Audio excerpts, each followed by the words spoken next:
નમસ્કાર દર્શક મિત્રો, vision electrical by Kakadiya sir YouTube ચેનલમાં આપનું હાર્દિક સ્વાગત છે. તો દર્શક મિત્રો, આજે આપણે જોઈશું કે ઇન્ડક્ટર, કેપેસિટર અને ઇમ્પિડન્સ વિશેની સમજ આ વિડીયો દ્વારા આપણે લઈશું.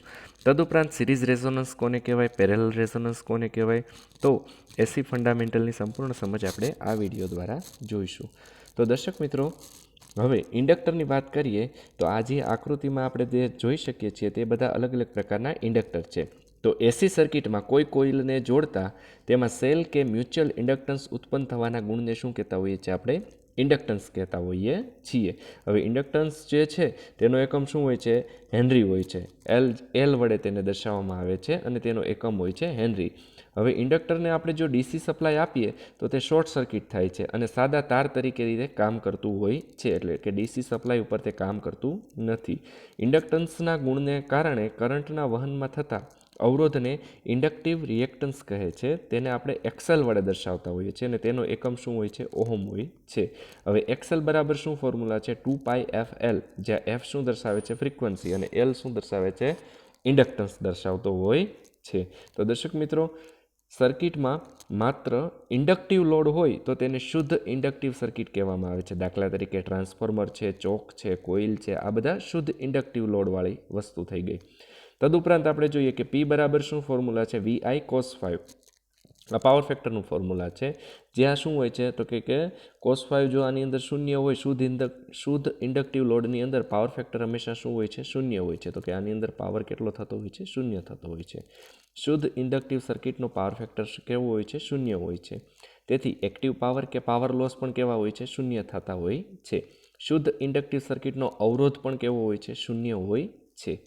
શુદ્ધ ઇન્ડક્ટિવ સર્કિટમાં માત્ર ઇન્ડક્ટર હોવાથી કરંટ એ વોલ્ટેજ કરતાં 90 ડિગ્રી પાછળ હોય છે, એટલે એ કરંટ એ વોલ્ટેજથી 90 ડિગ્રી કેવું હોય છે? લેગિંગ હોય છે, તેમ પણ કહી શકાતું હોય છે. તો કે શુદ્ધ ઇન્ડક્ટિવ સર્કિટમાં કરંટ ફાઇન્ડ આઉટ કરવો હોય તો તેના માટે શું ફોર્મ્યુલો છે? I બરાબર V/XL. તો આ થઈ ગઈ ઇન્ડક્ટર વિશેની સમજ. હવે આપણે જોઈએ કેપેસિટર. તો કે એસી સર્કિટમાં કેપેસિટરને જોડવામાં આવે તો તે ચાર્જ સંગ્રહ કરે છે. આ ગુણને કેપેસિટન્સ કહેવાતું હોય છે. અલગ અલગ પ્રકારના આપણે કેપેસિટરની આ ઇમેજ દ્વારા જોઈ શકીએ છીએ. તો કે કેપેસિટર જે છે તેને નોર્મલી આપણે C વડે દર્શાવતા હોઈએ છીએ અને તેનો એકમ જે છે તે ફેરાડે F વડે પણ આપણે એને દર્શાવતા હોઈએ છીએ. તેને ડીસી સપ્લાય આપતા તે ઓપન સર્કિટ થઈ જતી હોય છે. કેપેસિટન્સના ગુણને કારણે કરંટના વહનમાં થતા અવરોધને કેપેસિટિવ રિએક્ટન્સ કહે છે. તેને કેના વડે દર્શાવતા હોઈએ છીએ? XC વડે દર્શાવતા હોઈએ છીએ અને તેનો એકમ જે છે તે ઓહમ હોય છે. XC બરાબર શું ફોર્મ્યુલા છે? 1/2πfC, જ્યાં F શું દર્શાવે છે? ફ્રીક્વન્સી, જ્યાં C શું દર્શાવે છે? કેપેસિટર. સર્કિટમાં માત્ર કેપેસિટિવ લોડ હોય તો તે શુદ્ધ કેપેસિટિવ સર્કિટ કહેવાય છે. તેનું ઉદાહરણ છે કેપેસિટર. P બરાબર VI cos 5 માં જ્યાં પાવર ફેક્ટર પણ ત્યાં પણ શૂન્ય હોય છે, એટલે કે ટોટલ સર્કિટનો પાવર પણ કેવો હોય છે? શૂન્ય હોય છે. તદુપરાંત તેથી એક્ટિવ પાવર કે પાવર લોસ પણ કેવા થતા હોય છે? શૂન્ય થતા હોય છે. શુદ્ધ કેપેસિટિવ સર્કિટનો અવરોધ પણ કેવો હોય છે? શૂન્ય હોય છે. શુદ્ધ કેપેસિટિવ સર્કિટમાં માત્ર કેપેસિટર હોવાથી કરંટ એ વોલ્ટેજ કરતાં 90 ડિગ્રી આગળ હોય છે, એટલે કે કરંટ એ વોલ્ટેજથી 90 ડિગ્રી લીડિંગ છે તેમ કહી શકાય. શુદ્ધ કેપેસિટિવ સર્કિટમાં કરંટ કેવો હોય છે? I બરાબર V/XC. હવે વાત કરીએ ઇમ્પિડન્સની. તો એસી સર્કિટમાં RLC એટલે કે અવરોધ, ઇન્ડક્ટર અને કેપેસિટર ત્રણેયના ગુણને કારણે પ્રવાહ વહેવામાં જે અવરોધ નડે તેને ઇમ્પિડન્સ કહે છે, જેને Z વડે દર્શાવવામાં આવતું હોય છે અને તેનો એકમ જે છે તે ઓહમ છે. તો કે ઇમ્પિડન્સ માટેનું ફોર્મ્યુલા આ રીતનું કંઈક છે. Z બરાબર √R² plus XL minus XC². જો સર્કિટમાં R અને L હોય તો XC કેટલું થતું હોય છે? શૂન્ય થાય છે. તેથી સર્કિટ ખાલી અવરોધ અને ઇન્ડક્ટર વાળી હોય તો એના માટેનું શું ફોર્મ્યુલા છે? Z બરાબર R² પ્લસ XL².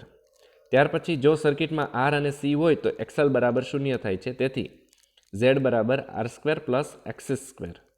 તો કે આ એનું RC સર્કિટ માટેનું ઇમ્પિડન્સનું ફોર્મ્યુલા છે. અને જે પહેલું હતું RL માટેનું, તે RL સર્કિટ માટેનું ઇમ્પિડન્સનું ફોર્મ્યુલા છે. અને RLC તો કે ઉપરનું જે છે તે ત્રણેય સર્કિટ માટેનું, ત્રણેય વસ્તુ માટેનું ફોર્મ્યુલા છે.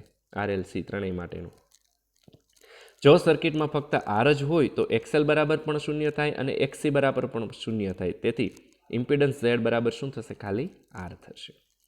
હવે ઇમ્પિડન્સની વાત કરીએ, તેમાં એલસી સિરીઝ સર્કિટ કોને કહેવામાં આવે? તો કે આવી સર્કિટમાં જો સીની કિંમત એલ કરતાં વધારે હોય તો વીજ પ્રવાહ એ વીજ દબાણ કરતાં લીડિંગ હોય છે. આપણે આકૃતિની અંદર જોઈ શકીએ છીએ એલસી સિરીઝ સર્કિટ જે છે. તો કે જો એલની કિંમત સી કરતાં વધારે હોય તો વીજ પ્રવાહ એ વીજ દબાણ કરતાં કેવું કહી શકાય? લેગિંગ કહી શકાતું હોય છે. તો કે આ એલસી સિરીઝ સર્કિટની વાત કરી. હવે આપણે જોઈએ સિરીઝ રેઝોનન્સ. તો કે રેઝોનન્સની અંદર શું હોય છે? તો કે આરએલસી સિરીઝમાં આપણે કનેક્ટ કરવામાં આવે છે. તો કે રેઝિસ્ટન્સની કિંમત ફ્રીક્વન્સી પર આધારિત નથી, પણ ઇન્ડક્ટિવ રિએક્ટન્સ અને કેપેસિટિવ રિએક્ટન્સની કિંમત ફ્રીક્વન્સી ઉપર આધારિત હોય છે. તેથી કોઈ એવી ફ્રીક્વન્સી જેના પર એક્સએલ અને એક્સસી સમાન થાય, એટલે કે એક્સએલ બરાબર એક્સસી હોય ત્યારે શું થતું હોય છે? ઝેડ બરાબર આર થાય. આપણે આગળ જે ફોર્મ્યુલા જોયું ને તે પ્રમાણે. તો કે આ સ્થિતિને રેઝોનન્સ ફ્રીક્વન્સી કહે છે, કે જેની અંદર એક્સએલ બરાબર એક્સસી થાય અને ઝેડ બરાબર આર થાય. તો કે આ સ્થિતિને શું કહેવામાં આવે છે? રેઝોનન્સ ફ્રીક્વન્સી કહેવામાં આવે છે. તેમાં પાવર ફેક્ટરનું મૂલ્ય પણ કેવું હોય છે? યુનિટી હોય છે. એટલે કે ખાસ યાદ રાખવાનું કે સિરીઝ રેઝોનન્સની અંદર પાવર ફેક્ટરનું મૂલ્ય યુનિટી હોય છે. સિરીઝ રેઝોનન્સ સર્કિટ શુદ્ધ રેઝિસ્ટિવ સર્કિટ તરીકે કામ કરે છે. કેમ? કારણ કે ઝેડ બરાબર શું થતું હોય છે? આર. તો કે એક્સએલ બરાબર એક્સસી, તેથી 2πfl બરાબર શું થશે? 1/2πfc. આમ પણ આપણે એને લખી શકતા હોઈએ છીએ. સિરીઝ રેઝોનન્સ સર્કિટનો ઇમ્પિડન્સ મિનિમમ હોય છે, તેથી કરંટ કેવો પસાર થતો હોય છે? મહત્તમ પસાર થતો હોય છે. તો કે આ થઈ ગયું સિરીઝ રેઝોનન્સ. હવે આપણે જોઈએ પેરેલલ રેઝોનન્સ. તો કે તેની અંદર પણ પાવર ફેક્ટરનું મૂલ્ય કેવું હોય છે? યુનિટી હોય છે. એટલે કે રેઝોનન્સ સર્કિટની અંદર પાવર ફેક્ટરનું મૂલ્ય હંમેશા કેવું હોય છે? યુનિટી હોય છે. અને પેરેલલ રેઝોનન્સ સર્કિટનો ઇમ્પિડન્સ કેવો હોય છે? મહત્તમ હોય છે.